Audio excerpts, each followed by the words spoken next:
What is up, gang? Carlton Flowers here with the Go Political Program podcast edition.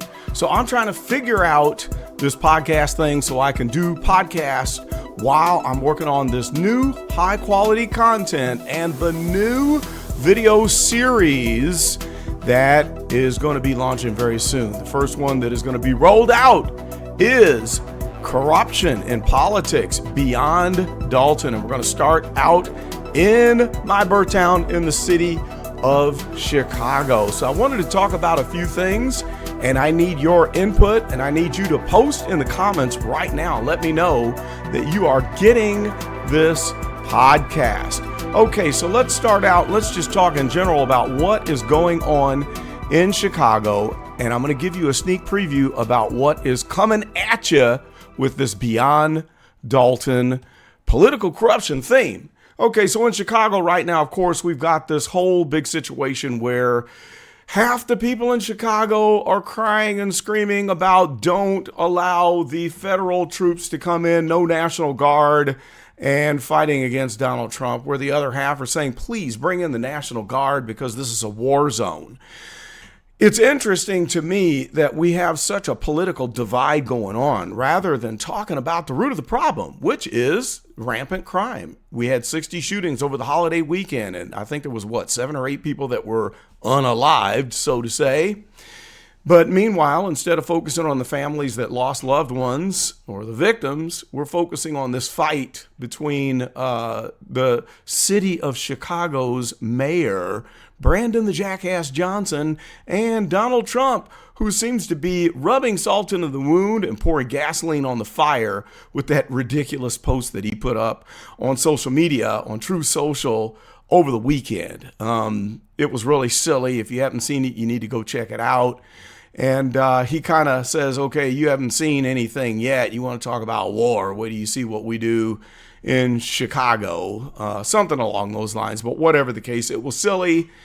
And it just fed into people's fears. And so the people who are not bright enough to really realize that Donald Trump is a big fat troll, they took that, ran with it. They're scared half to death, and they think there's going to be an invasion of Chicago, even with Brandon the Jackass Johnson saying that there's going to be tanks in the streets.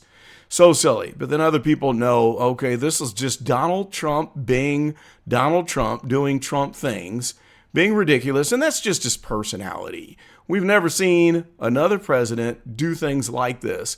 But one thing that we can say, he's just being his authentic self.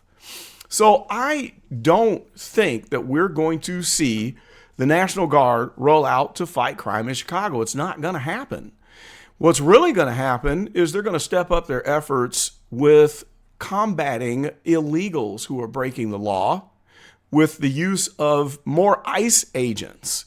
And if anything, the National Guard or the Navy Pier might be used as a staging area to help the efforts to get these criminals off the streets who need to be deported. But I don't think they're going to do anything about the young scholars that are in the streets, the young black teenagers. Some aren't even teenagers. There's reports of them being as young as 8 years old, shooting other 8-year-olds. I don't think they're going to actually combat that. So set that all aside. One thing that I think about is this. After watching what happened in Washington, D.C. with the rollout of all of the federal assistance to crack down on crime, we ask the question, can the crime in Chicago really be stopped? And the answer is yes. We've already seen that proven with what we watched go down in Washington, D.C. What's the best way to go about that? Is it federal troops or police, local police, Chicago Police Department? I don't know. Can they stop it? Yes, they can. Will they? No. And what is the reason? So you sat there and you heard Brandon Johnson practically say that he would refuse federal funding to hire back the thousands of police officers that have been laid off in Chicago. And he wants more federal programs. We need more youth violence prevention programs. Kind of like that one that Kamal Woods and Tiffany Henyard received $500,000 for, listing the defunct car wash as the address for the headquarters of their violence prevention program. And they didn't do anything. So there's no evidence that a dime was spent or one single life was affected by their violence prevention program. Yet they got to pocket all of that money. And then that makes me think, okay, well, you got the mayor spouting off of the mouth that we need more federal funding for programs, but the violence doesn't go down. Now, over the past several decades and through every presidential administration and change of political party, we don't see a decrease in crime. Even though you got all the folks say, well, crime is down. We don't need intervention because crime is down. Well, what's your reference point? Is it down since the holiday weekend? No. Is it down since last year? Maybe.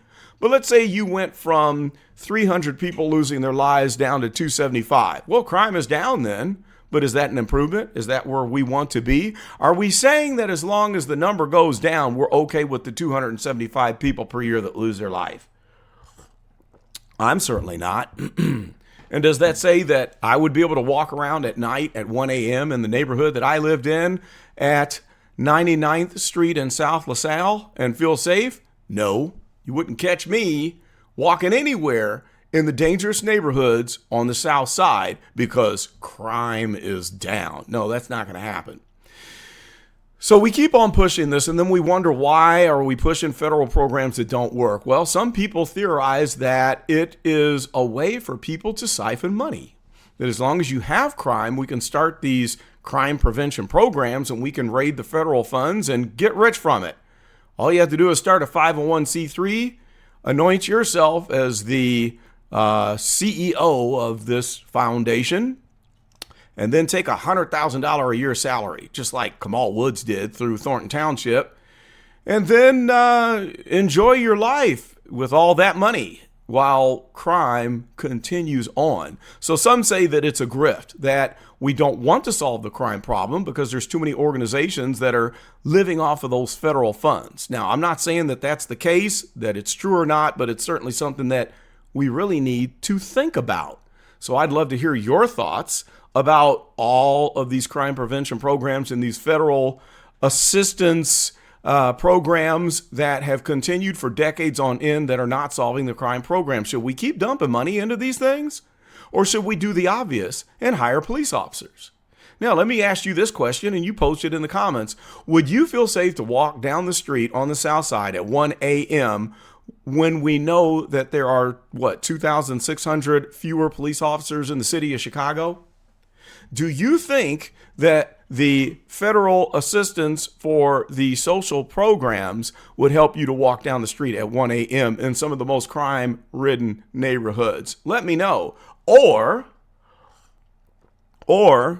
do you think you would feel safer if you rolled like Lori Lightfoot or Brandon Johnson or Tiffany Henyard, where you have armed police officers working off duty to protect you while you're walking around at 1 a.m. on the streets in the south side of Chicago? Let me know. So how can it be that the mayors, Lori Lightfoot, we heard her running her mouth off over the holiday weekend about needing federal programs and no more police officers, and Brandon Johnson running off of the mouth saying we need more federal funding because they're cutting our funding for federal programs and we don't need officers?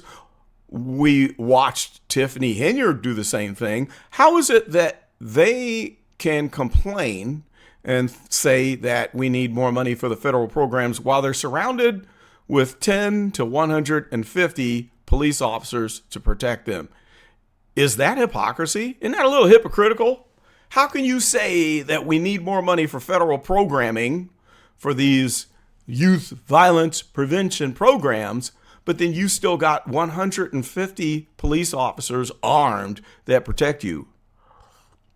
It's kind of like the mayor of Baltimore saying that he wanted to have Donald Trump come do a walkthrough of Baltimore. I guarantee if they do a walkthrough, there's going to be so much security that you would not be able to even think about committing a crime against them. Why not do a walkthrough with no police officers, with no Secret Service agents, with no bodyguards at all to prove your point? Why don't you walk through the streets of Baltimore at 1 a.m. every night for the next 30 days to prove that there's no problem with crime because crime is down? So can we continue on the way we are going, listening to these crazy politicians running on and on about needing more federal funds while they are safe and sound with their armed guards all around them? Let me know what you think about that. So if this is such a good thing to have the federal programs and cut back on the police, why aren't they providing the example? When are they going to get rid of their personal protection detail? They're not going to get rid of their personal protection detail anytime soon. When we had the riots in Chicago in 2020, Lori Lightfoot had a concentration of most of the police officers in a 10-block area surrounding her house. That was ridiculous. Why not concentrate the police officers where the citizens live, where the victims of the crimes live? Don't you think they want that protection? Why don't they give it? Then you notice that there's still a big percentage of people that live in the crime-ridden neighborhoods that have a unsavory view of the police because police are bad. We went through the whole defund the police movement. And every time we get a police brutality case where an officer is white and commits an act of aggression on a black person, well, we want to defund all police departments across the nation because they're bad. Something I've often said is that you're going to have a percentage of rotten police officers always, just like you're going to have a percentage of teachers that are bad, or federal workers that are bad, or state workers, city officials that are on the take, taking money under the table, getting kickbacks, stealing, embezzling, and doing God knows what. The police officers are no different. Why would we expect that 100% of police officers will never commit a crime, or never racially profile, or never brutalize someone? I don't know.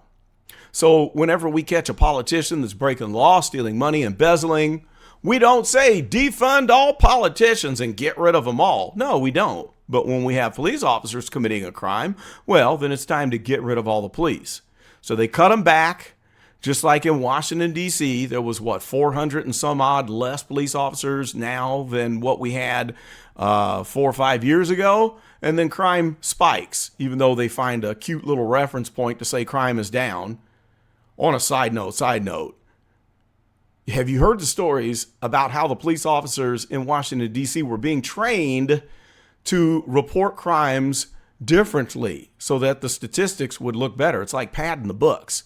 When someone does an attempted murder, they're supposed to report that as, say, a battery or an assault.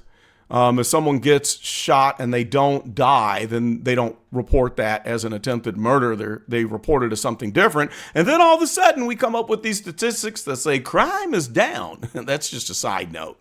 But I digress. So 400 and some odd officers less in Washington, D.C., 2,600 less in the city of Chicago, and people that don't trust the police. But are we supposed to just roll on with that? And are we okay with the fact that it's the black community killing other members of the black community in the inner city, and we just want to be left alone? As long as it's not the feds, the CPD, or anyone else, are we okay with that? Are we okay with the innocent victims that get shot in the streets as long as it's from our own community? Should we just leave that the way it is? I don't know. You let me know.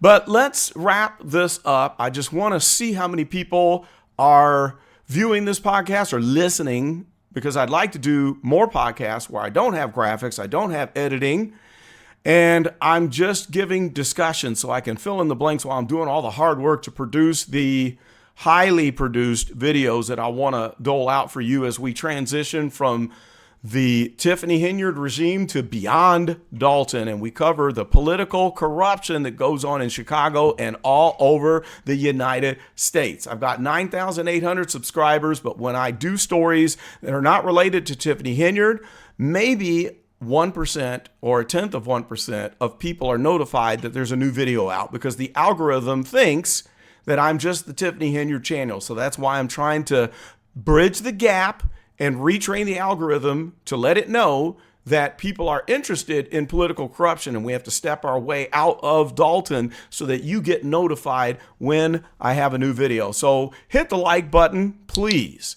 and then subscribe.